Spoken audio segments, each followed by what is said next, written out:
ہمارے چینل کو سبسکرائب کریں اور بیل آئیکن کو دبائیں۔ حضرت بلال رضی اللہ تعالیٰ عنہ سے ایک دفعہ کسی نے پوچھا کہ آپ نے پہلی دفعہ حضور نبی کریم صلی اللہ علیہ وآلہ وسلم کو کیسے دیکھا؟ بلال رضی اللہ تعالیٰ عنہ فرماتے ہیں کہ میں مکے کے لوگوں کو بہت ہی کم جانتا تھا، کیونکہ غلام تھا اور عرب میں غلاموں سے انسانیت سوچ سلوک عام تھا۔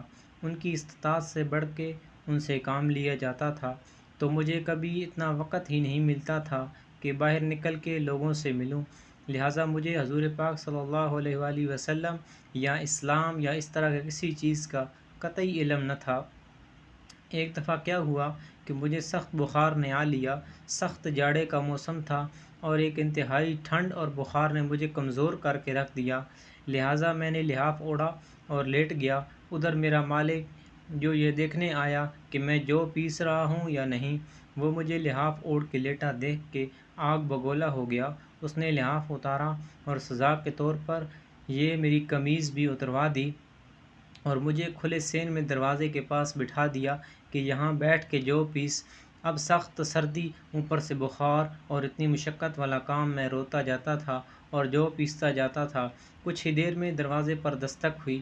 میں نے اندر آنے کی اجازت دی تو ایک نہایت متین اور پرنور چہرے والا شخص اندر داخل ہوا اور پوچھا کہ جوان کیوں روتے ہو؟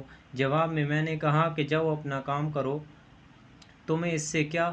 میں جس وجہ سے بھی رہوں، یہاں پوچھنے والے بہت ہیں لیکن مداوع کوئی نہیں کرتا۔ قصہ مختصر کہ بلال نے حضور اکرم صلی اللہ علیہ وآلہ وسلم کو کافی سخت جملے کہے۔ حضور اکرم صلی اللہ علیہ وآلہ وسلم یہ جملے سن کے چل پڑے۔ جب چل پڑے تو بلال نے کہا کہ بس، میں نہ کہتا تھا کہ پوچھتے سب ہیں، مداوع کوئی نہیں کرتا۔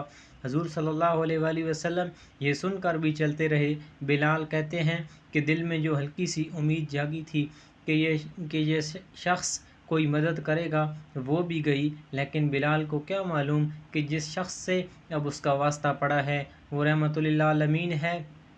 بلال کہتے ہیں کہ کچھ ہی دیر میں وہ شخص واپس آ گیا۔ اس کے ایک ہاتھ میں گرم دودھ کا پیالہ اور دوسرے میں کھجوریں تھیں۔ اس نے وہ کھجوریں اور دودھ مجھے دیا اور کہا کھاؤ پیو اور جا کے سو جاؤ۔ میں نے کہا تو یہ جو کون پیسے گا؟ نہ پیسے تو مالک صبح بہت مارے گا۔ اس نے کہا تم سو جاؤ، یہ پیسے ہوئے جو مجھ سے لے لینا۔ بلال سو گئے اور حضور اکرم صلی اللہ علیہ وآلہ وسلم نے ساری رات ایک اجنبی حبشی غلام کے لیے چکی پیسی۔ صبح بلال کو پیسے ہوئے جو دیے اور چلے گئے۔ دوسری رات پھر ایسا ہی ہوا، دودھ اور دوا بلال کو دی اور ساری رات چکی پیسی۔ ایسا 3 دن مسلسل کرتے رہے جب تک بلال ٹھیک نہ ہو گئے۔ یہ تھا وہ تعارف جس کے بطن سے آج لافانی عشق نے جنم لیا کہ آج بھی بلال کو صحابی رسول، بعد میں عاشق رسول صلی اللہ علیہ وآلہ وسلم پہلے کہا جاتا ہے۔